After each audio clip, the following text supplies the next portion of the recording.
Here we are, week 10 of 52 weeks of being 30. We are approximately 1/5 of the way through the year. Being 30 years old is pretty awesome. A lot of things happened this week. Last week, obviously, was a huge week. We had a baby. Refer to last week's video here.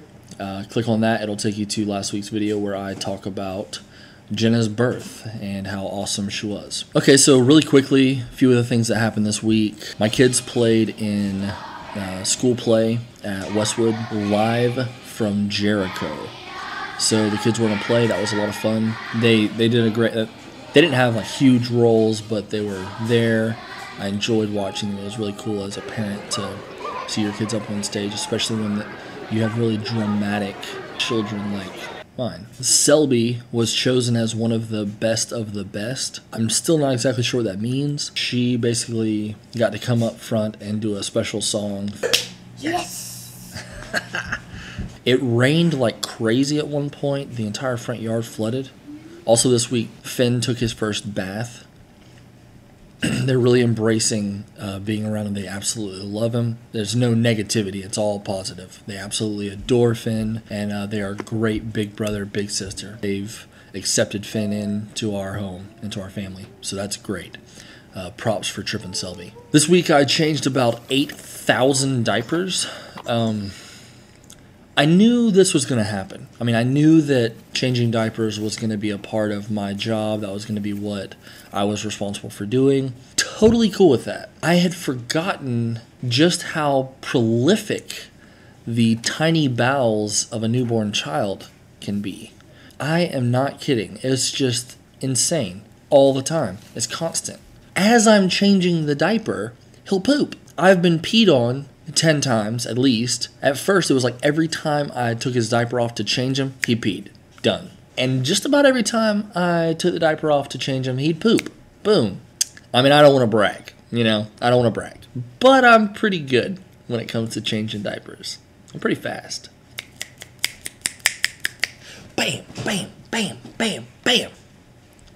So that's how it is. Anyway.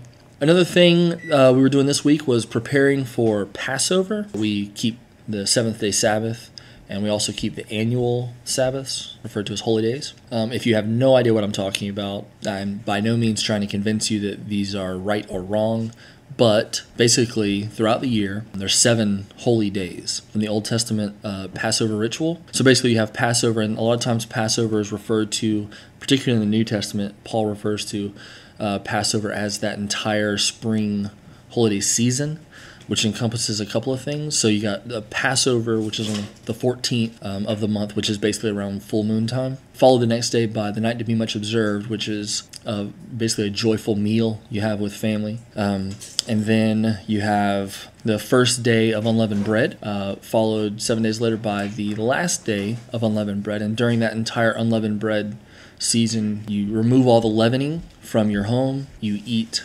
unleavened bread during that time. There's a lot of significance to the idea of trying to identify areas of your life that are sinful or areas of your life that need improvement. And kind of part of how this video blog started was I wanted to learn things about myself. I wanted to learn things about different aspects of life. So I'm all about that kind of self-examination and trying to identify how can you improve areas that you're letting slip, particularly spiritual in nature, which is not always easy to do. It's pretty difficult because it forces you to really look at yourself and say, where in my life am I not completely surrendering my will to God's will?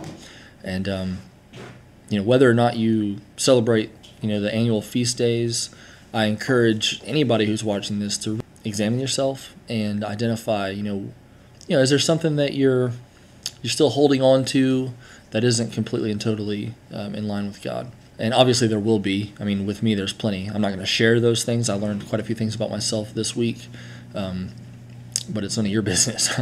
It's things I've got to work on. What we're doing. So this week was all about getting ready for the days of unleavened bread. So we de-leavened the house. We got rid of all the products in our house that had leavening. This year we we were having a baby, so we were a little distracted in terms of prep for that. But we ended up having an entire laundry basket full of food that we had to get rid of. We ate a lot of leavening We ate a lot of bread products leading up to Passover. During this de-leavening process, I had the kids helping me go into the pantry and find any product that had leavening. So Trip and Selby were both going to the pantry helping me pull stuff out. Trip and Selby had some kind of argument. I think Selby was accusing Trip of saying something that he didn't actually say, and Trip considered her calling him a liar. They got physical with each other. I had her in a chokehold or something like that. But the cool part was that I was able to use that experience and talk to them about how Days of Unleavened Bread isn't just about getting bread out of our house. That's a very physical thing. But the point is the act forces you to search for bread in your house. In the same way, we need to be searching our hearts and searching ourselves and saying, okay, what in me is not in line with God's will? So I was able to use that experience and talk to Trip and Selby, and we talked about the fact that he, put his sister in a chokehold. He was able to see, I have to try not to be mean. And I was like, yeah, that's basically it. And if that's something that's happening when you lose control and you can't stop yourself, then that's a problem.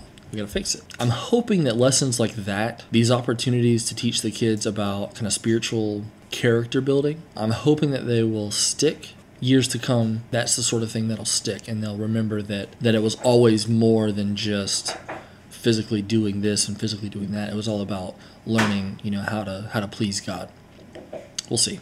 So this week I've been trying really hard to keep Jenna sitting down, essentially. She's been a little stir crazy because the midwives told her that she needed to just relax and heal from the birth. So I have done more laundry, more dishwashing, more just house cleaning than I can remember. I feel like I'm doing a pretty good job. The house isn't perfect, but I feel like I'm doing an okay job trying to maintain the house at a level that would not make Jenna crazy. Some other really cool things we did this week, we cleaned out the raised beds. We were planting some vegetables. I had the kids help me with that. We were able to get all the weeds out and then planted some vegetables like tomatoes, some zucchini, some okra. We did some cantaloupes. We did some strawberry plants. So that's pretty cool. I'm looking forward to eating some of that food. All right, so that's it. That's a lot happened this week. Life's been really fantastic. So we'll see you next week.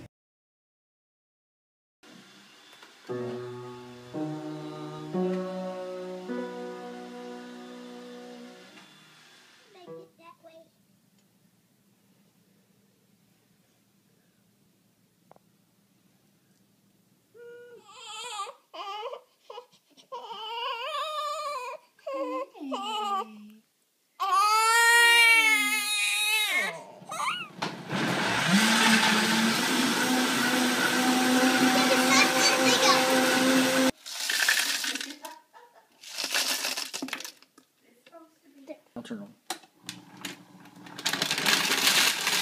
All the way up. Taste it? I know.